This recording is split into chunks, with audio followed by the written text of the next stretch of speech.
ಮೂರು ಪಕ್ಷಗಳಲ್ಲೂ ಸಕ್ಕರೆ ಕಾರ್ಖಾನೆ ಮಾಲೀಕರಿದ್ದು ಇವರು ಕಾರ್ಖಾನೆ ಮಾಲೀಕರು ಪರವಾಗಿದ್ದಾರೆ ಅಂತಕ್ಕಂಥ ಒಂದು ಅಪಾದನೆ ಇದೆ ಜನಪ್ರತಿನಿಧಿಗಳ ಮೇಲೆ. ನಮ್ಮ ಪಕ್ಷದಲ್ಲಿ ಬಂಡಪ್ಪ ಕಾಶ್ಯಪ್ನವರು ಏನು ನನ್ನ ಮಂತ್ರಿಮಂಡಲದಲ್ಲೇ ಇದ್ದರು, ಒಂದು ಅವ್ರ ತಂದೆ ಕಾಲದಲ್ಲಿ ಯಾವುದೋ ಒಂದು ಸಣ್ಣ ಕಾರ್ಖಾನೆ ಇಟ್ಕೊಂಡಿದ್ರು. ಈಗಾಗಲೇ ಅವರು 3 ವರ್ಷದಿಂದನೇ ಮಾರಾಟನೂ ಮಾಡಿಬಿಟ್ರು ಸವಾಸ ಬೇಡ ಅಂತ. ನನ್ನ ಪಕ್ಷದಲ್ಲಿ ಜನತಾ JDSನಲ್ಲಿ ಯಾವುದೇ ಸಕ್ಕರೆ ಕಾರ್ಖಾನೆ ಮಾಲೀಕರು ನಮ್ಮ ಪಕ್ಷದಲ್ಲಿಲ್ಲ. ಅದನ್ನು ನಾಡಿನ ಜನತೆಗೆ ಸ್ಪಷ್ಟವಾಗಿ ಹೇಳ್ತೇನೆ. ಹುತ್ತರಗಿಯಲ್ಲಿ ಪೊಲೀಸರಿಗೂ ಅನ್ನದಾತರಿಗೂ ಕಬ್ಬು ಬೆಳೆಗಾರರಿಗೂ ಈಗ ಉದ್ರಿಕ್ತ ವಾತಾವರಣ ಸೃಷ್ಟಿಯಾಗೋದಕ್ಕೆ ಕಾರಣವಾಗಿದ್ದು ದುಷ್ಟರು, ಸಮಾಜಘಾತುಕರು, ಸಮಾಜ ವಿದ್ರೋಹಿಗಳು. ಯಾಕಂದರೆ 9 ದಿನಗಳಿಂದ ಅತ್ಯಂತ ಶಾಂತಿಯುತವಾಗಿ ತಮ್ಮ ಹೋರಾಟವನ್ನು ಮಾಡ್ತಿದ್ದಂತಹ ಕಬ್ಬು ಬೆಳೆಗಾರರ ಇಡೀ ಹೋರಾಟಕ್ಕೆ ಬೆಂಕಿ ಹಚ್ಚಿದ್ದಾರೆ. ಕಲ್ಲು ತೂರಿದ್ದು ಯಾರೋ? ನಿಂದೆ ಶಿವಾನಂದ ಪಾಟೀಲರು ಬಂದಾಗಲೂ ಕೂಡ ಅವರ ಕಾರಿಗೂ ಕೂಡ ಚಪ್ಪಲಿ ಎಸೆದ್ರು. ಆದರೂ ಕೂಡ ಅವರೇನು ಮಾತಾಡಲಿಲ್ಲ, ಸುಮ್ಮನೆ ಬಂದರು. ಬಾಟ್ಲೆ ಎಸೆದ್ರು, ಮತ್ತೊಂದು ಮಗದೊಂದು. ಇಲ್ಲಿ ಅನ್ನದಾತರ ಕಷ್ಟವನ್ನು, ಬವಣೆಯನ್ನು ನೀಗಿಸುವಂತಹ, ಬೆಂಬಲಿಸುವಂತಹ ಯಾವುದೇ ಬೆಂಬಲಿಗರೋದ್ರೂ ಕೂಡ ಅನ್ನದಾತರು ಸಪೋರ್ಟ್ ಮಾಡ್ತಾರೆ, ಜೊತೆಲಿ ಕೂರಿಸ್ಕೋತಾರೆ. ಇಡೀ ಪ್ರಕರಣ ನಮಗೆ ಒಂದು ನ್ಯಾಯಯುತವಾದ ಬೆಲೆ ಬೇಕು, ಟನ್ಗೆ ನಮಗೊಂದು 3,500 ಕೊಡಲೇಬೇಕು ಅನ್ನುವಂತಹ ಪಟ್ಟನ್ನು ಹಿಡ್ಕೊಂಡು ಹೋರಾಟಗಾರರು ಇಡೀ ಬೆಳಗಾವಿ, ವಿಜಯಪುರ, ಬಾಗಲಕೋಟೆ ಈ ಭಾಗದ ಬಹುಪಾಲು ಕಬ್ಬು ಬೆಳೆಗಾರರು ಹೋರಾಟ ಮಾಡ್ತಿದ್ರು. ಅವ್ರು ಕೇಳಿದ್ರಲ್ಲಿ ನಯಾ ಪೈಸೆ ತಪ್ಪಿಲ್ಲ. ರಾಜ್ಯ ಇರಬಹುದು, ಕೇಂದ್ರ ಇರಬಹುದು, ಕೇಂದ್ರ ರಾಜ್ಯದ ಕಡೆ, ರಾಜ್ಯ ಕೇಂದ್ರದ ಕಡೆ ಬೊಟ್ಟು ಮಾಡಿ ತೋರಿಸುವಂತಹ ದೊಡ್ಡ ತಪ್ಪನ್ನು ಕೂಡ ಯಾವುದೇ ಸರ್ಕಾರ, ಅದು ಯಾರದೇ ಸರ್ಕಾರ ಇರಬಹುದು, ಮಾಡಬಾರ್ದು. ಆದರೆ ಇಲ್ಲಿ ನಾಚಿಕೆ ಆಗಬೇಕು.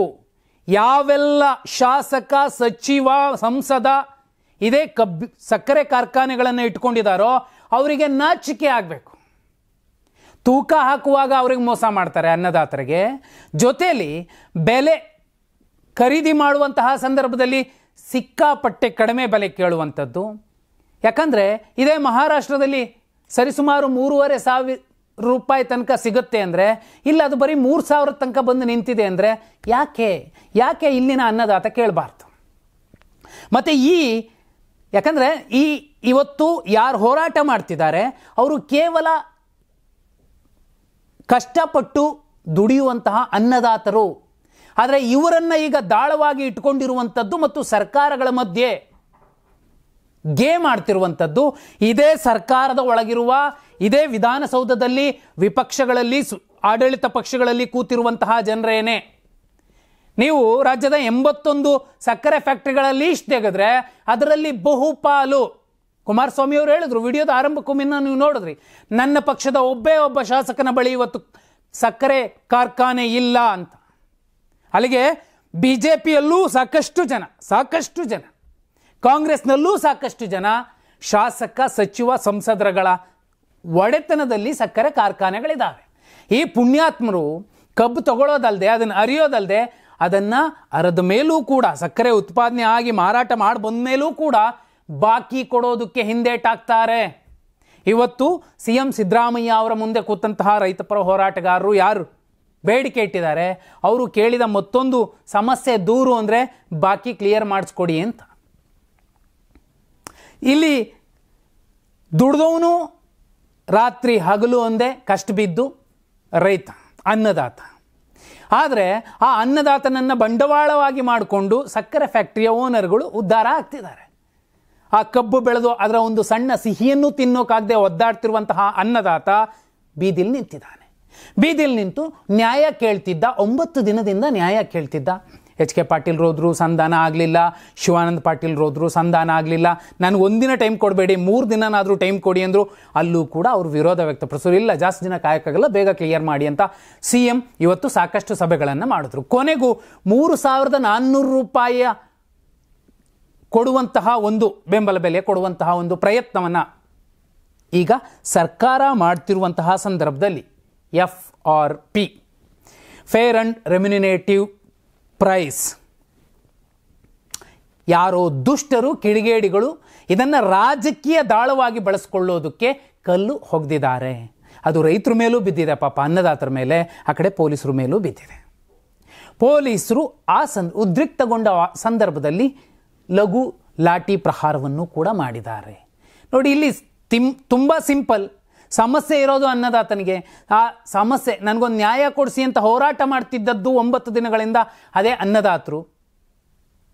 ಆ ಅನ್ನದಾತರ ಶಾಂತಿಯುತ ಹೋರಾಟಕ್ಕೆ, ಯಾಕಂದರೆ ಅಲ್ಲಿನ ರೈತಪರ ಹೋರಾಟಗಾರರೇ ಈಗ ಹೇಳ್ತಿದ್ದಾರೆ, ಹೊರಗಡೆಯಿಂದ ಬಂದವರು ಯಾರೋ ಕಲ್ಲು ಹೊಡೆದ್ರು, ಆ ಕಾರಣಕ್ಕೋಸ್ಕರ ಈಗಾಗಿದೆ ಅಂತ. ಅವರು ದುಡಿದ್ರು, ಕಷ್ಟ ಬಿದ್ದರು, ನಾಳೆ ಕಣ್ಣೀರು ಹಾಕೋದವರು, ಅವ್ರ ಕಣ್ಣೀರನ್ನ ಅವರೇ ಒರೆಸ್ಕೋಬೇಕು. ಯಾವ್ಯಾವ ಸರ್ಕಾರ ಬೇಕು ನಿಮಗೆ? ಯಡಿಯೂರಪ್ಪ ಸರ್ಕಾರ, ಕುಮಾರಸ್ವಾಮಿ ಅವರ ಸರ್ಕಾರ, ಈಗ ಸಿದ್ದರಾಮಯ್ಯ ಅವರ ಸರ್ಕಾರ, ಎಲ್ಲ ಸರ್ಕಾರಗಳಲ್ಲೂ ಅನ್ನದಾತರು ಕಣ್ಣೀರು ಹಾಕ್ತಾನೆ ಇದ್ದಾರೆ. ಏನು ವ್ಯತ್ಯಾಸ ಆಗಿಲ್ಲ. ರಾಗಿ ಬೀಸೋದು ತಪ್ಪೋದಿಲ್ಲ ಅನ್ನೋ ಒಂದು ಗಾದೆ ಏನಿದೆ, ಅದೇ ರೀತಿಯೇ ಆಗಿದೆ ಅನ್ನದಾತನ ಕಷ್ಟ ಸಂಕಷ್ಟ. ಆದ್ರೆ ಈಗ ತೀರಾ ಹೊರಗಿನಿಂದ ಬಂದವರು ನಿನ್ನೆ ಚಪ್ಪಲಿ ಎಸಿತಾರೆ, ಬಾಟ್ಲಿ ಎಸಿತಾರೆ, ಇವತ್ತು ಕಲ್ಲುಗಳನ್ನು ತೂರ್ತಿದ್ದಾರೆ ಅನ್ನೋದಾದರೆ ಅನ್ನದಾತನಿಗೆ ಮೋಸ ಮಾಡುವಂತಹ ಜನ ಅಲ್ಲೇ ಬಂದಿದ್ದಾರೆ. ಅಂಥವ್ರನ್ನ ಹುಡುಕಿ ಅನ್ನದಾತ್ರೆ ಹೊಡೆಯುವಂತಹ ದಿನ ಬರುತ್ತೆ. ಅವರು ಪ್ರಜಾಪ್ರಭುತ್ವ ವ್ಯವಸ್ಥೆಯಲ್ಲಿ ನ್ಯಾಯ ಕೇಳ್ತಿದ್ದಾರೆ. ಸರ್ಕಾರಗಳು ಅವರ ಒತ್ತಡಕ್ಕೆ ಮಣಿದು ಅವರ ಸಮಸ್ಯೆಯನ್ನು, ಅವರ ಬೇಡಿಕೆಯನ್ನು ಈಡೇರಿಸಬೇಕು, ಪರಿಹಾರವನ್ನು ಕೊಡಬೇಕು. ಅದರ ಮಧ್ಯೆ ಅನ್ನದಾತರ ಹೋರಾಟವನ್ನು ಕೂಡ ರಾಜಕೀಯ ದಾಳವಾಗಿ ಬಳಸ್ಕೊಳ್ಳೋದಕ್ಕೆ ಕೆಲವರು ಕಲ್ಲು ತೂರಾಟ ಮಾಡಿ ಆ ಜಾಗವನ್ನು ಉದ್ರಿಕ್ತಗೊಳಿಸ್ತಾರೆ. ಅಂದರೆ ಅವನು ಅನ್ನ ತಿನ್ನಬೇಕಾದ್ರೂ ಆ ಅನ್ನದಾತನ ಋಣವನ್ನು ನೆನೆಸ್ಕೊಂಡು ಒಂದ್ಸಲಿ ಹೇಸಿಗೆ ಪಟ್ಕೋಬೇಕು, ನಾಚಿಕೆ ಪಟ್ಕೋಬೇಕು, ತಲೆ ತಗ್ಗಿಸ್ಬೇಕು. ಸರ್ಕಾರನೂ ಕೂಡ 9 ದಿನದಿಂದ ಏನು ಗೆಣಸ್ಕೀಳ್ತಿತ್ತ? ಕೂಡಲೇ ಬಂದು ಅವ್ರ ಸಮಸ್ಯೆ ಬಗೆಹರಿಸುವಂತಹ ಪ್ರಯತ್ನಗಳನ್ನು ಮಾಡೋ ಬದಲು ಇಷ್ಟು ತಡವಾಗಿ ಎಚ್ಚೆತ್ತುಕೊಳ್ಳುವಂಥದ್ದೇನಿತ್ತು? ಕೇಂದ್ರದತ್ತ ಬೊಟ್ಟು ಮಾಡೋದು, ರಾಜ್ಯ ಯಾಕೆ ಬೇಕು? ನೋಡಿ, ಮುಖ್ಯಮಂತ್ರಿಗಳು ನಿನ್ನೆ ಹೇಳಿದ್ದು, ಪ್ರತಿ ವರ್ಷ FRP ನಿಗದಿಪಡಿಸುವುದು ಕೇಂದ್ರ ಸರ್ಕಾರ. 2019 ಬಳಿಕ ಸಕ್ಕರೆ MSPಯನ್ನು ಪರಿಷ್ಕರಿಸಿಲ್ಲ. ಜೊತೆಗೆ ಕೆಲ ವರ್ಷಗಳಿಂದ ಸಕ್ಕರೆ ರಫ್ತನ್ನು ನಿಲ್ಲಿಸಿದೆ. ಎಥೆನಾಲ್ ವಿಚಾರದಲ್ಲೂ ಕೇಂದ್ರ ತಾರತಮ್ಯ ಧೋರಣೆ ಅನುಸರಿಸುತ್ತಿದೆ. ರಾಜ್ಯದ ರೈತರೊಂದಿಗೆ ಚೆಲ್ಲಾಟ ಆಡ್ತಿದೆ. ನಮಗೂ ಇದಕ್ಕೆ ಸಂಬಂಧ ಇಲ್ಲ ಅಂತ ಸಿದ್ದರಾಮಯ್ಯ ಅವರು ಹೇಳಿದ್ರು. ನಮ್ಮ ರಾಜ್ಯದ ಸಂಸದ, ಸಕ್ಕರೆ ಸಚಿವ, ಕೇಂದ್ರದ ಸಚಿವ ಪ್ರಹ್ಲಾದ್ ಜೋಶಿ ಅವರೇನು ಹೇಳ್ತಾರೆ ನೋಡಿ, ಎರಡೂ ಪಕ್ಷಗಳವ್ರಿಗೂ ನಾಚಿಕೆ ಆಗಬೇಕು. ಯಾಕಂದರೆ ಇವರ ಪಕ್ಷಗಳಲ್ಲಿರೋರೇನೆ ಸಕ್ಕರೆ ಫ್ಯಾಕ್ಟರಿಯ ಮಾಲೀಕರು. ಕಬ್ಬು ಬೆಳೆಗಾರರ ವಿಚಾರದಲ್ಲಿ ರಾಜ್ಯ ಸರ್ಕಾರ ಜವಾಬ್ದಾರಿಯಿಂದ ವರ್ತಿಸಲಿ. ಸಕ್ಕರೆ ಕಾರ್ಖಾನೆಗಳ ಮಾಲೀಕರು ಮತ್ತು ಪ್ರತಿಭಟನಾ ನಿರತ ರೈತರ ಜೊತೆ ಮಾತುಕತೆ ಮಾಡಿ ಸೂಕ್ತ ಸಂಧಾನ ನಡೆಸಲಿ. ಕೇಂದ್ರ ಸರ್ಕಾರದ ಮೇಲೆ ವೃತ ಆರೋಪಿಸುತ್ತಾ ಕಾಲಹರಣ ಮಾಡಬೇಡಿ.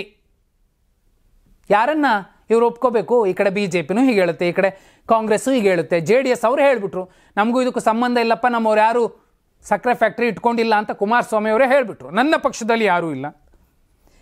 ಅನ್ನದಾತನ ಗೋಳನ್ನು ಕೇಳೋದು ಯಾರು? ಮಹಾರಾಷ್ಟ್ರದಲ್ಲಿ ಕೊಡ್ತಿದಾರಪ್ಪ 3,500, ನಮಗೂ ಇಲ್ಲಿ ಕೊಡಿ ಅಂತ ಕೇಳ್ತಿದ್ದಾರೆ. 3,010 ರೂಪಾಯಿ ಕೊಡ್ತಿರೋ ಜಾಗದಲ್ಲಿ ಇನ್ನೊಂದು 400 ರೂಪಾಯಿ ಹೆಚ್ಚಿಗೆ ಕೊಡುವಂಥದ್ದು. ಕೊನೆ ಪಕ್ಷ ಅವರದ್ದೇ ಜನ ಮತ ಹಾಕುವಂಥದ್ದು ಇದೇ ರೈತರು. ಅಲ್ಲಿನ ಸಾಹುಕಾರರನ್ನ, ಶ್ರೀಮಂತರನ್ನ, ಅದು ಕೋರೆ ಫ್ಯಾಮಿಲಿ, ಕತ್ತಿ ಫ್ಯಾಮಿಲಿ, ಇದೇ ಜಾರಕಿಹೊಳಿ ಫ್ಯಾಮಿಲಿ, ಇದೇ ಹೆಬ್ಬಾಳ್ಕರ್ ಫ್ಯಾಮಿಲಿ, ಎಲ್ಲರ ಮನೆಗಳಲ್ಲೂ ಇದ್ದಾವೆ ಒಂದೊಂದು 2 ಫ್ಯಾಕ್ಟ್ರಿಗಳು, ಸಕ್ಕರೆ ಫ್ಯಾಕ್ಟ್ರಿಗಳು. ಅವರೇ ಇನ್ನೊಂದು 200-300 ಹೆಚ್ಚಿಗೆ ಕೊಡುವಂತಹ ಪ್ರಯತ್ನವನ್ನು ಮಾಡೋದು, ಅವರಿಗೆ ಬಾಕಿ ಉಳಿಸ್ಕೊಳ್ಳದೆ ಎಲ್ಲವನ್ನ ಕ್ಲಿಯರ್ ಮಾಡುವಂತಹ ಪ್ರಯತ್ನ ಮಾಡಿದ್ರೆ ಈ ಸಮಸ್ಯೆನೇ ಆಗ್ತಿರ್ಲಿಲ್ಲ. ಸಮಸ್ಯೆ ಇರೋದು ಇವರ ಮಧ್ಯೆನೇ. ಈಗ ಆ ಸಮಸ್ಯೆನ ದೊಡ್ಡದು ಮಾಡಿರುವಂಥದ್ದು ಇವರೇ.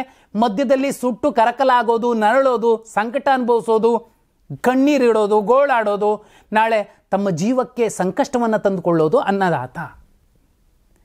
ಇಲ್ಲಿ ಸಕ್ಕರೆ ಫ್ಯಾಕ್ಟರಿಗಳ ಮಾಲೀಕರು ಅನಿಸಿಕೊಳ್ಳುವ ಶಾಸಕರು, ಸಂಸದರು, ಸಚಿವರು, ಮಾಜಿ DCMಗಳು, ಮಾಜಿ ಸಂಸದರುಗಳು, ಇವರು ಮತ್ತು ಸರ್ಕಾರ ಅವರವರು ಹೆಂಗೋ ಬ್ಯಾಲೆನ್ಸ್ ಮಾಡ್ಕೋತಾರೆ, ಓಲೈಕೆಗಳನ್ನು ಮಾಡ್ಕೋತಾರೆ. ಮಧ್ಯದಲ್ಲಿ ಸಿಕ್ಕಿ ನರಳುವಂತಹ ಈ ಅನ್ನದಾತನಿಗೆ ಯಾರು?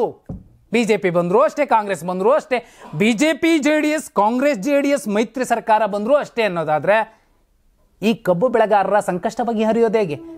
ಅಲ್ಲಿ ಕಬ್ಬು ಪರಿಷತ್ತನ್ನು ಮಾಡಿಕೊಂಡಿದೆ ಮಹಾರಾಷ್ಟ್ರದ ರೈತರು. ಅಂಥದ್ದೇ ಒಂದು ಪರಿಷತ್ ಮಾಡಿಕೊಂಡು ಖಡಕ್ ಮೆಸೇಜ್ ಕೊಟ್ಟು ಆ ನಂತರದಲ್ಲಿ ನಮಗಿಷ್ಟು ಕೊಡಲೇಬೇಕು ಅನ್ನುವಂತಹ ಒಂದು ಸಂಧಾನ ಸೂತ್ರವನ್ನು ಇಟ್ಕೊಳ್ಳಿಲ್ಲ ಅಂದರೆ ಇದು ಹೀಗೆ ಮುಂದುವರಿತಾ ಹೋಗುತ್ತೆ. ಇವತ್ತು ಅನ್ನದಾತರ ಹೋರಾಟದ ತಟ್ಟೆಗೆ ಕಲ್ಲು ಹೊಡೆದವ್ರು ಯಾರಿದ್ದಾರೆ ಅವರಿಗೆ ಕಠಿಣ ಶಿಕ್ಷೆ ಆಗಲೇಬೇಕು. ಆ ದುಷ್ಟರಿಗೆ, ಸಮಾಜಘಾತುಕರಿಗೆ ಅನ್ನದಾತ ಸರಿಯಾದ ಪಾಠ ಕಲಿಸಬೇಕಿದೆ. ಸರ್ಕಾರ, ಪೊಲೀಸ್ ವ್ಯವಸ್ಥೆ ಕೂಡ ಅವರಿಗೆ ಎಡೆಮುರಿ ಕಟ್ಟಿ ಬುದ್ಧಿ ಕಲಿಸ್ಬೇಕಿದೆ.